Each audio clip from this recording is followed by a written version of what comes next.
বাংলা সহায়তা কেন্দ্র এই জবটি কি পার্মানেন্ট? এই নিয়ে প্রত্যেকের মনেই প্রশ্ন রয়েছে। এছাড়াও আমাকে ফোন কলেও অনেকবার জিজ্ঞাসা করেছেন অনেকেই, দাদা জবটা কি পার্মানেন্ট? তো আমি সেই মুহূর্তে আপনাদের প্রশ্নের উত্তর দিতে পারিনি কোনো রকম অফিসিয়াল নোটিফিকেশন ছাড়াই। তো এই মুহূর্তে একটি অফিসিয়াল নোটিশ পাবলিশ হয়েছিল, যেটি সেই বিষয় নিয়ে কিন্তু আপনাদের সাথে আলোচনা করব। সেই বিজ্ঞপ্তিতে কী কী বলা হয়েছে বিস্তারিত A to Z আপনাদেরকে জানাবো, এবং যারা অলরেডি বিএসকেতে জয়েন করেছেন তাদের জন্য খুশির খবর, এটুকু আপনাদেরকে বলে রাখি। তো চলুন বেশি দেরি না করে ভিডিওটি শুরু করি। আপনাদের সঙ্গে আমি সুমন, আপনারা দেখছেন কেরিয়ার সাকসেস ইউটিউব চ্যানেল। চলুন শুরু করা যাক। তো বন্ধুরা, অন স্ক্রিনে যে নোটিফিকেশান দেখতে পাচ্ছেন আপনারা, তো নোটিফিকেশানটি প্রকাশিত হয়েছে government of West Bengal, department of personal and administrative reforms, এখান থেকে। তো নোটিফিকেশানটি কিন্তু পুরনো, যেটি হচ্ছে 16/10/2020 কিন্তু নোটিফিকেশানটি পাবলিশ হয়েছিল। তো এই মুহূর্তে আমি নোটিফিকেশানটি পেলাম, সেই জন্য আপনাদের সাথে বিস্তারিত আলোচনা করছি। কারণ অনেকেই জানেন না এই বিএসকে জবের ব্যাপারে পার্মানেন্ট কিনা, সেই বিষয় নিয়ে আমি আপনাদেরকে জানাবো। তো বিজ্ঞপ্তি নাম্বার আপনারা দেখতে পাচ্ছেন, এবং নোটিফিকেশানে কী বলা হয়েছে ইংলিশে আমি আপনাদেরকে বলবো, এবং বাংলাতেও আমি আপনাদেরকে ট্রান্সলেট করে সমস্ত কিছু জানিয়ে দেবো। তো বলা হয়েছে, whereas the government of West Bengal has in last few years initiated a large number of e-governance reforms, including computerization of different service to improve the ease of doing business in the state, as well to ensure seamless transfer of welfare benefits to people. In order to achieve this, different departments have engaged its personnel, particularly data entry operator oblique computer operators. তো এখানে বলা হয়েছে পশ্চিমবঙ্গ সরকার শেষ কয়েক বছর ধরে একাধিক সরকারি সংস্থার আয়োজন করেছে, যেখানে বিভিন্ন পরিষেবাকে কম্পিউটারের আওতাভুক্ত করে এবং ব্যবসার ক্ষেত্রে সহজাত করার জন্য এই রাজ্যে যাতে নাগরিকরা সুনিশ্চিতভাবে সমস্ত রকমের সুযোগ সুবিধা পায়, এটা অর্জন করার উদ্দেশ্যে বিভিন্ন ডিপার্টমেন্টগুলিকে আইটি সেক্টরের কর্মীবৃন্দ হিসেবে নিয়োগ করেছে, যেমন ডেটা এন্ট্রি অপারেটর এবং কম্পিউটার অপারেটর সহ। তো এখানে বলা হয়েছে this engagement of IT personal in different categories has been done either through WEBL or WTL or similar agencies, even while some engagement have been made directly departmentally. তো এখানে বলা হয়েছে আইটি সেক্টরের যেসব কর্মীবৃন্দ বিভিন্ন ক্ষেত্রে নিয়োগ করা হয়েছে সেগুলো ওয়েবেল এবং WTL অথবা বিভিন্ন ওই ধরনের সংস্থার দ্বারা নিয়োজিত করা হয়েছে। এমনকি কিছু কিছু নিয়োগ ডিপার্টমেন্ট থেকে সরাসরি নিয়োগ করা হয়েছে আপনাদেরকে। তো এখানে বলা হয়েছে পরবর্তী যেটা বলেছে, where was the terms and conditions of service of this contractually engagement। তো এই যে এই পয়েন্টটা আর কি, contractually engagement personal in this regard very widely across various different department and among different categories. তো এখানে বলা হচ্ছে এই সমস্ত চুক্তিভিত্তিক কর্মীবৃন্দ নিয়োগের শর্তগুলির ওপর বিভিন্ন ধরনের ডিপার্টমেন্ট এবং বিভিন্ন ধরনের ক্ষেত্রগুলির ওপর নির্ভর করে। এবং পরবর্তী পয়েন্ট যেটি বলা হয়েছে এখানে, where was a number of benefits like security of tenure, leave, terminal benefits, etc., which have been allowed to other contractual employees at large has often not been extended to this IT personnel, leading to suboptimal utilisation of their service. তো এখানে বলা হয়েছে যেখানে বিভিন্ন ধরনের সুযোগ সুবিধা, শর্তাবলী, ছুটি এবং অন্যান্য সুবিধা যেগুলি অন্যান্য চুক্তিভিত্তিক চাকরি প্রার্থী যারা রয়েছে তাদের দেওয়া হয়, সেগুলি সম্প্রতি নিয়োজিত আইটি কর্মীবৃন্দরা প্রায়শই নাও পেতে পারে। তো এখানে বলে দেওয়া হয়েছিল সেই বিষয়টি। এবং পরবর্তীতে যে বলা হয়েছে, now therefore in view of the critical role played by these contractually engaged IT personnel in the continued success of e-governance reforms, their service conditions have been reviewed.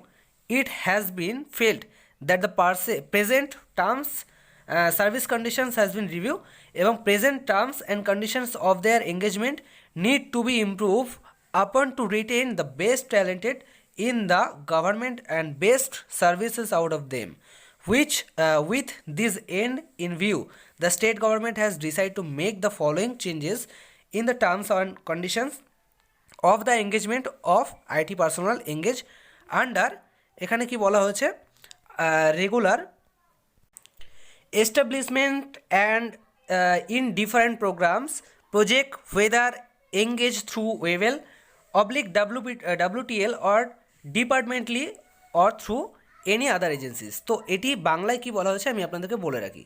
তো বলা হয়েছে নাও দেয়ার ফর, অর্থাৎ এখন তারপর এই চুক্তিভিত্তিক কর্মীবৃন্দদের পারফরমেন্সের ভিত্তিতে তারা যদি সফলভাবে সরকারের এই কাজটি চালাতে পারে তাহলে তাদের পরিষেবার যে শর্তগুলি সেটি পরে বিবেচনা করা হবে, এবং বোঝা গেছে যে বর্তমান যে শর্তগুলির ওপর ভিত্তি করে তাদেরকে নিয়োগ করা হয়েছে সেগুলোর উন্নতি সাধন করতে হবে তার উপর ভিত্তি করে, এবং তাদের থেকে ভালো পরিষেবা পাওয়ার জন্য সরকার তাদেরকে রেখে দেবে। এবং শেষমেশ কী বলা হয়েছে, বিভিন্ন নিম্নলিখিত সিদ্ধান্ত যেগুলো নিচে বলে দেওয়া হয়েছে এই সিদ্ধান্তগুলি আমি আপনাদের সাথে বলবো। তো এই নিম্নলিখিত শর্তাবলীগুলিকে পরিবর্তন করা হয়েছে, অর্থাৎ এই যে প্রথমে আমি আপনাদেরকে বলেছি তো এখান থেকে কিছু কিন্তু পরিবর্তন করা হয়েছে, যে পরিবর্তন করে কি বলা হয়েছে সেটি আমি আপনাদের সাথে জানাবো, অর্থাৎ পরিবর্তন করে কি বলা হয়েছে। এবং আইটি কর্মীবৃন্দকে নিয়োগ করবে এবং বিভিন্ন ওয়েবেল এবং WTL বিভিন্ন ধরনের এজেন্সির মাধ্যমে আরও কিন্তু কর্মী নিয়োগ করবে, সেটিও কিন্তু বলা হয়েছে। তো পরবর্তী এখানে যেটি বলা হয়েছে 1 নম্বর পয়েন্টে ডাইরেক্ট এঙ্গেজমেন্ট আন্ডার গভর্নমেন্ট, অর্থাৎ সরকারের অধীনে সরাসরি নিয়োগ। তো বলা হয়েছে contractual IT personal working in regular establishment under the state government and or under any project but engaged through WTL, Wavell or any other similar agencies will come under the direct control of government as contractual workers.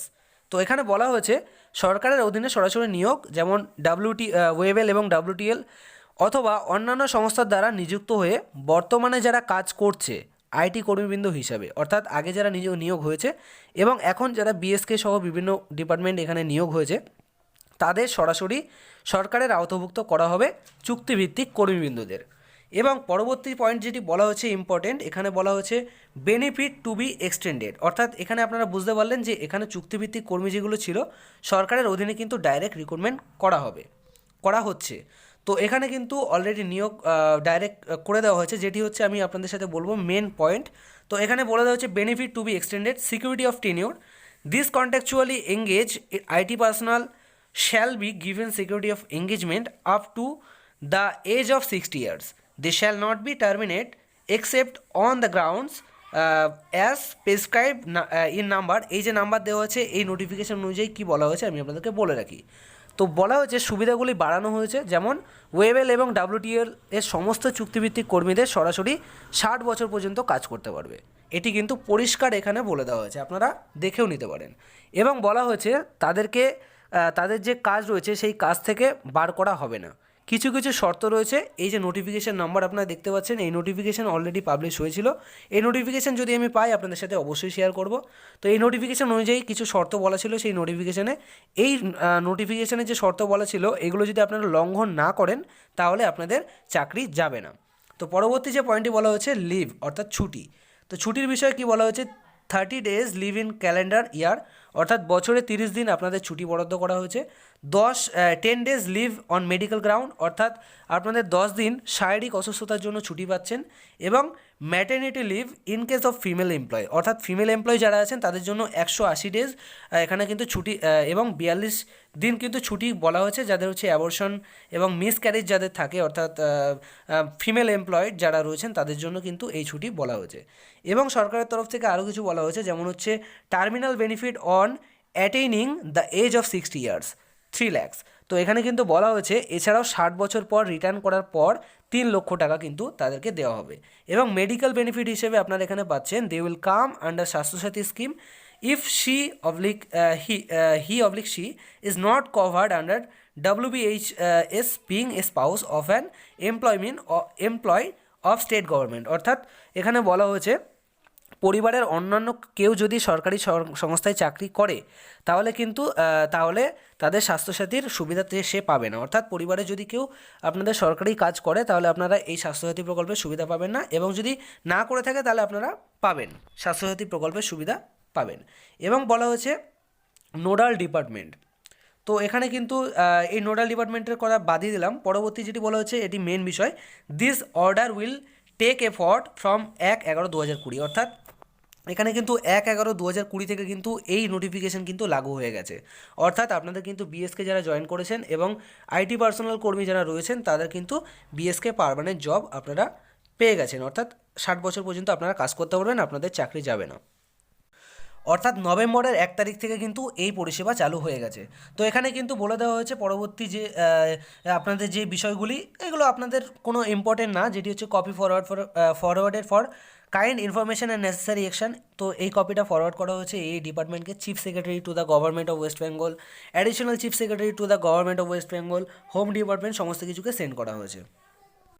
এবং প্রত্যেক ডিপার্টমেন্টকে একটি নির্দেশ দেওয়া হয়েছে, যেটি হচ্ছে additional chief secretary, principal secretary এবং সেক্রেটারি অল সবাইকে রিকোয়েস্ট করা হয়েছে kindly submit your proposal to regard to the, এই যে ফরম্যাট দেওয়া হয়েছে নাম, father's name, address, date of birth, gender, male, female, তো সমস্ত কিছু কিন্তু আপনাদের কিন্তু ফরওয়ার্ড করতে হবে এই ডিপার্টমেন্টকে। অর্থাৎ সমস্ত সেক্রেটারিকে বলা হয়েছে যে আপনাদের যারা নিয়োগ হয়েছে তাদের ডকুমেন্টসগুলোকে সাবমিট করতে হবে। অর্থাৎ আপনাদের কোনো ব্যাপার না, যারা জয়েন হয়েছেন আপনাদের কোনো ব্যাপার না, সরকার থেকে, ডিপার্টমেন্ট থেকে আপনাদের জানানো হবে পরবর্তী এই ডকুমেন্টসগুলো সাবমিট করতে হবে, সেগুলো আপনাকে পরবর্তীতে জানানো হবে। তো এই ছিল আজকের ভিডিও, আশা করছি ভিডিওটি ভালো লেগেছে। বিএসকে রিলেটেড সব রকম আপডেট পেতে অবশ্যই চ্যানেলটিকে সাবস্ক্রাইব করে রাখবেন এবং সাথে থাকবেন। এবং আপনাদের কোনো মতামত যদি কিছু থাকে আপনারা কমেন্ট বক্সে কমেন্ট করতে পারেন, যদি কিছু জানার থাকে অবশ্যই কমেন্ট বক্সে কমেন্ট করবেন। বিভিন্ন ধরনের আপডেট পেতে অবশ্যই চ্যানেলটিকে সাবস্ক্রাইব করে রাখবেন। ধন্যবাদ।